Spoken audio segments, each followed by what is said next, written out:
رب اشرح لي صدري ويسر لي أمري واحلل عقدة من لساني يفقه قولي۔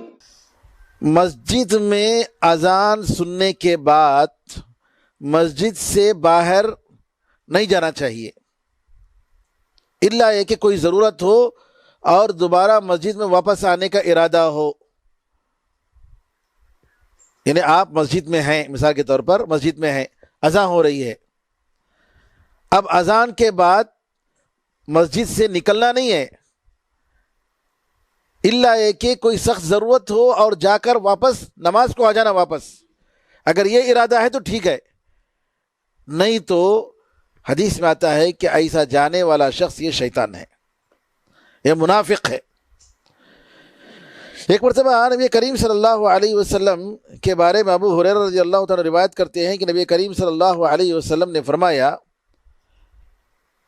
کہ میری مسجد میں اگر کوئی اذان سنتا ہے پھر اس سے نکلتا ہے الا ہے کہ کوئی ضرورت ہو اور واپس نہیں ہوتا ہے تو وہ منافق ہے۔ اس حدیث میں آپ کی مسجد کا حوالہ ذکر کیا گیا ہے، جبکہ دوسری حدیثوں میں صاف آیا ہے کہ کسی بھی مسجد سے۔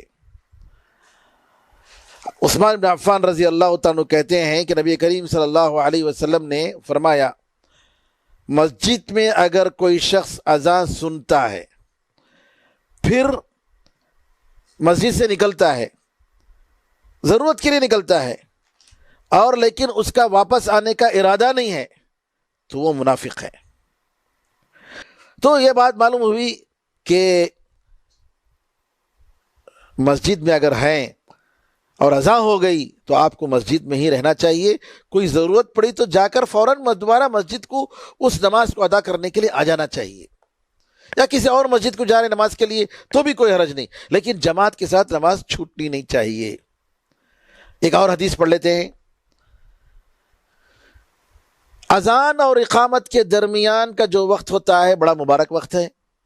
حدیث میں آتا ہے، انس بن مالک رضی اللہ عنہ فرماتے ہیں کہ نبی کریم صلی اللہ علیہ وسلم نے فرمایا اذان اور اقامت کے درمیان جو دعا کی جاتی ہے وہ دعا ریجیکٹ نہیں ہوتی ہے، واپس نہیں کی جاتی ہے، اللہ اس کو قبول کرتا ہے۔ اللہ اکبر، کتنا مبارک وقت ہے۔ دیکھیے ہم لوگوں کو ان اوقات میں دعا کرنے کی ضرورت ہے۔